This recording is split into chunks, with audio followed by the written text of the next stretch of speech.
From the guy who ruined 2 franchises comes...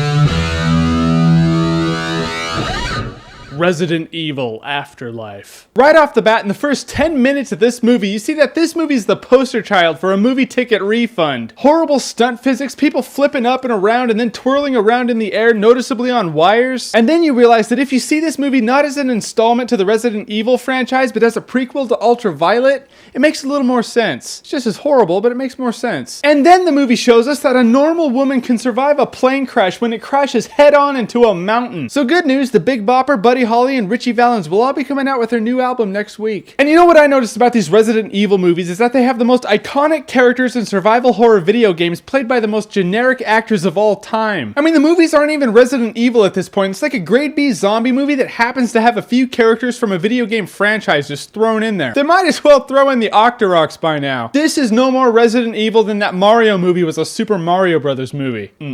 And Wesker's in this movie, played by a 26-year-old, because when I think Captain Wesker, I think 26-year-old Gap employee. And he talks like this, like he got his jaw wired shut while he was taking acting lessons from Agent Smith. And this movie's just boring. I mean, it's just nothing really happens in this movie. I mean, it's standard zombie movie protocol. You have a bunch of people in a facility, and they're trapped inside, and there's zombies outside, and then zombies get in, and then they need to get outside. But then you have shitty impossible physics that would kill anybody in real life. Example, you have a bunch of people in an elevator and you have no power, but it's okay because you can just throw a bomb on the roof of the elevator, and when it detonates, it'll snap the cable and the elevator will free fall 20 stories and land safely in water. I mean, if the bomb doesn't turn your friends into hamburger, the sudden impact after the free fall will. But in this movie, they're all fine. Stupid. And this movie's plagued with moments that just turn into slow motion for no apparent reason, like in The Matrix Reloaded. It's almost like they do it just to draw out the runtime of this movie. Without the slow-mo shots, the movie'd probably be a solid hour long. And they boasted in the trailers that these are the same cameras that filmed Avatar, like that means something. And that's like me having a paintbrush and going, this is the same paintbrush that Boris Vallejo used. That means I can do what he does. I mean, like you're magically downloaded with the knowledge as to how to use it well. So if you want, you can film a film with James Cameron's cameras, but in the end,